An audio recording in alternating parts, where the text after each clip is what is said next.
Hello and welcome to another episode of the Don't Get Me Going podcast. My name is Zoe Lulinski, and today we're going to be talking about the championship round with 4 teams remaining. In the AFC, we have the Broncos and Patriots, and in the NFC, we have the Seahawks and Rams. 4 very competitive teams with a lot to play for, obviously, heading into the Super Bowl for whichever 2 teams win.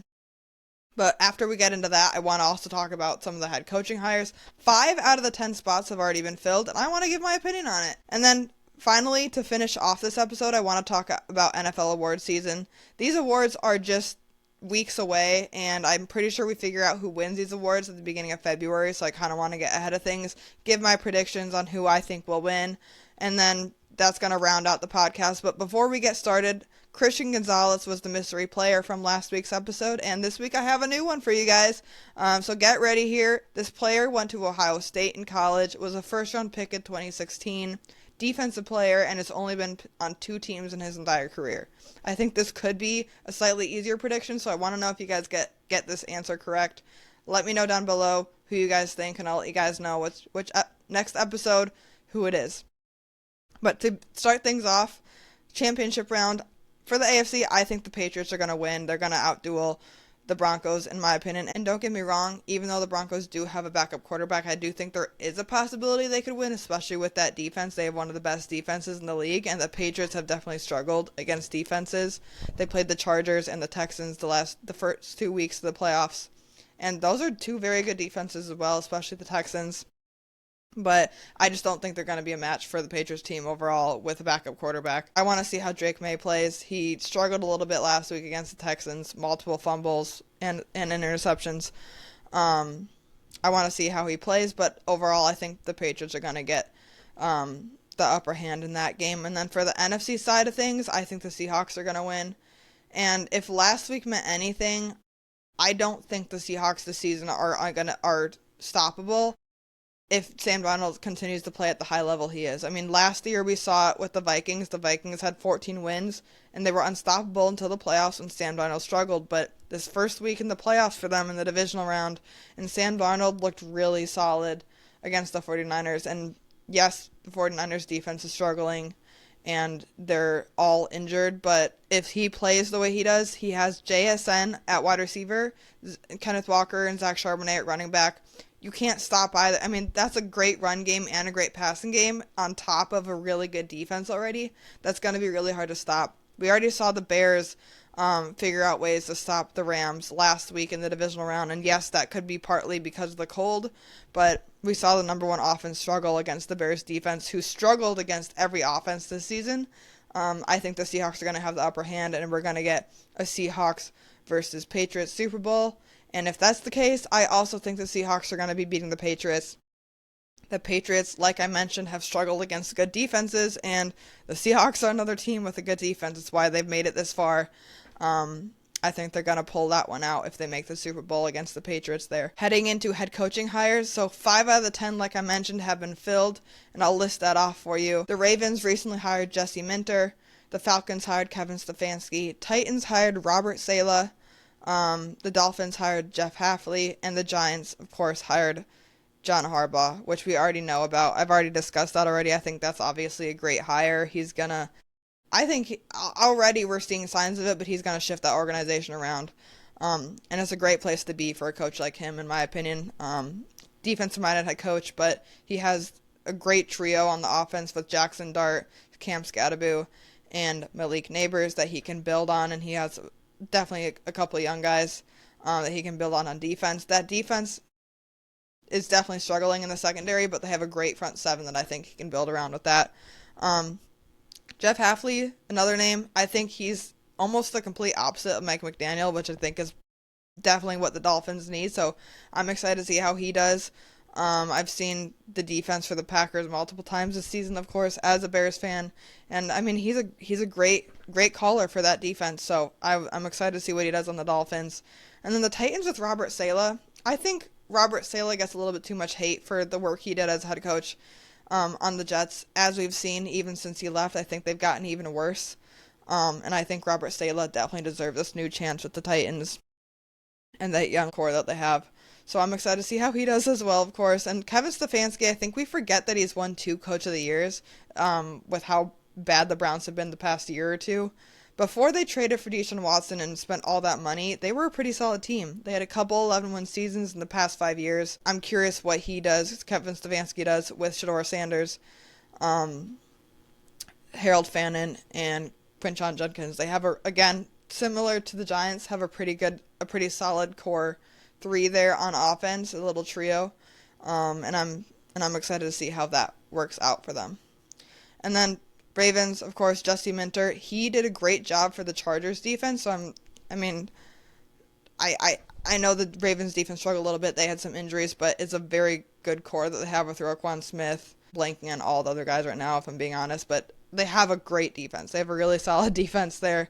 And then they have Lamar Jackson on offense, which is, if you're a coach and you see Lamar Jackson on offense, that's like half your problem right there. You already have a solid veteran quarterback there. So I'm excited to see all 5 of those coaches and how they do. And then, for the other head coaches, you got the Bills, Cardinals, Raiders, Browns, and the Steelers left remaining. Mike Tomlin resigned, and then all the other guys that have left with Pete Carroll, Jonathan Gannon, Sean McDermott was fired, and Kevin Stefanski, who already has another job, was also fired. Obviously, the Bills' job is definitely the most tempting, I think, for any coach, and then behind that is likely the Steelers. I think the Cardinals is the one you might want to go to the least out of all those, because the Raiders and Browns at least have some young talent on offense that you could maybe do something with, especially with the Raiders having the first pick overall. But the Steelers have a very storied franchise in general and just made the play. I don't know if they have a question mark at quarterback, but I think overall the Steelers and Bills definitely have, the biggest possibilities of those 5 teams remaining. I do also want to talk about Mike McDaniel signing with the Chargers as offensive coordinator. That's a great move by the Chargers. They were struggling there a little bit with Greg Roman at offensive coordinator, and Mike McDaniel, I don't know if he's the best head coach candidate with how he runs things, but he's a great offensive play caller, and I think he can very much so turn that team around on offense, especially with Justin Herbert. Look, has not won a single game in the playoffs, struggled, with that being said, struggled in the playoffs, but I think they have a really solid base. They almost made it to the second round. They had a close game with the Patriots for a majority of that game, at least, until the end. And solid defense to already have and build around. So, they have a lot of potential now, especially with Mike McDaniel on the team. And finally, heading into NFL awards, I'm going to start with MVP, which is obviously the most storied one to talk about. But I think overall it's between Matthew Stafford and Drake May. And I'm going to give Matthew Stafford the win on this one. I think I think it's very likely Drake May can win, but I think it should go to Matthew Stafford. They have the number 1 passing offense in the league. And if you even just compare all-pro status, Drake May's a second-team all-pro. Matthew Stafford's a first-team all-pro. If you even look at that with how the awards are being given out, I think Matthew Stafford's averaging slightly more per pass. I know they pass more, but he's averaging more touchdowns per attempt. Definitely has quite a few more yards and less interceptions per attempt. They both have 8 interceptions on the season. I think it's going to be a close call, but even just think about the ages of these players. I think if you're going with a player in Matthew Stafford who's at the end of his career, back end of his career, compared to Drake May, who is just getting started, I think they might even favor Matthew Stafford in that decision just with that alone. But I think it's going to be a very fun little two-way race there for MVP.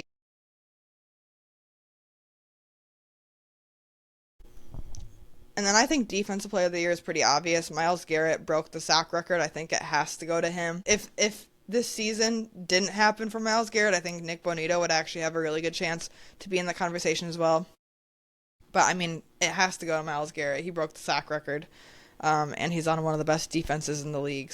And then for Offensive Player of the Year, I think it's another two-way race with 2 receivers, JSN and Puka Nacua. But before I tell you guys who I think will win it, let me just say, JT, I think it's crazy the amount he fell off towards the back end of the season. I mean, he was on pace for 2,000 yards, and he ended up third in rushing with just over 1,500 yards total. He was getting insane touches, multiple games with, I think, a couple hat tricks in there for him, and he's not even a finalist for this Offensive Player of the Year position. But I just really had to mention him as someone who's a big JT fan. He just had such an amazing season towards the beginning that he has to be mentioned. I know he's not a candidate, but I had to give him his flowers a little bit there. But back to these two receivers. I think JSN pulls that out here.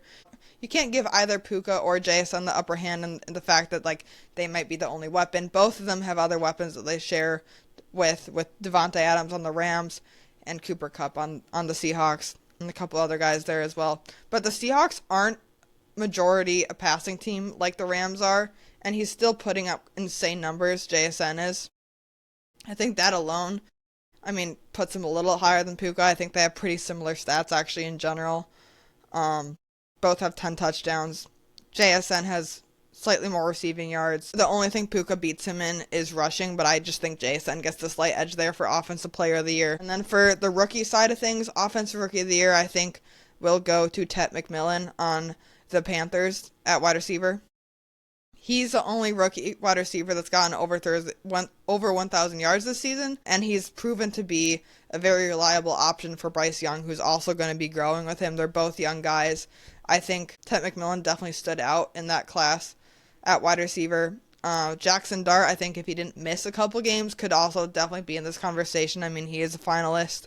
Even if he didn't miss those games, I probably would be saying Jackson Dart's name for my predictions winning this, but I think Tet McMillan, or even you're comparing him to Emeka Egbuka, I think Tet McMillan, just being able to prove that he's a number one guy on a team with slightly less options than the Buccaneers, I think that the Offensive Rookie of the Year award will go to him. And for Defensive Player of the Year, this is again among a couple guys. Abdul Carter had a really great end to the season. James Pierce for the Falcons also played a really solid, consistent season. But I think this award goes to the Browns linebacker Carson Schwessinger. I'm sorry if I pronounced his name wrong, but he was 6th in the league total in tackles, and he had a very big impact on a defense. It's already really good. The fact that he even got playing time on a defense that's, arguably top 5 in the league this year is very impressive, and I think he deserves it, especially missing that final game, still being in the top 6 in tackles. He had a big impact for not being drafted in the first round, so props to him. And then Comeback Player of the Award, I think will go to Aiden Hutchinson. He came back from a major leg injury and was dominating on defense for the Lions, who were also very injured on defense as well throughout the season. And then finally, to end this episode, I think this is a highly debated topic, Coach of the Year. Mike McDonald and Kyle Shanahan have both done a great job with both their respective teams, but I think it's got to go to one of the 3 coaches that were recently signed this past offseason with Mike Vrabel, Ben Johnson, and Liam Cohen. All 3 of these guys completely transformed their teams. All 3 of the teams, Jaguars, Bears, and Patriots, have made the playoffs. And I think Mike Vrabel has the edge among these other 2 coaches in the fact that they're still in the playoffs. I know they had slightly an easier schedule, but the fact that they're in the championship round, you got to give Mike Vrabel his flowers. I'm pretty sure if I remember correctly, the Patriots only had 4 wins last season. Being able to add that slight depth with Stephon Diggs on offense, giving Drake May some help, and then having Will Campbell on the offensive line, Drake May taking a step forward this season. They did a great job, and that's not, the Bears did a great job in progressing. The Jaguars did an amazing job in progressing, but I think Mike Vrabel takes the edge just with how far he's taken his team in the playoffs this season. But that's all I have for this episode. Thank you guys for listening. Please comment, like on this video, and don't get me going. I'll see you guys next time.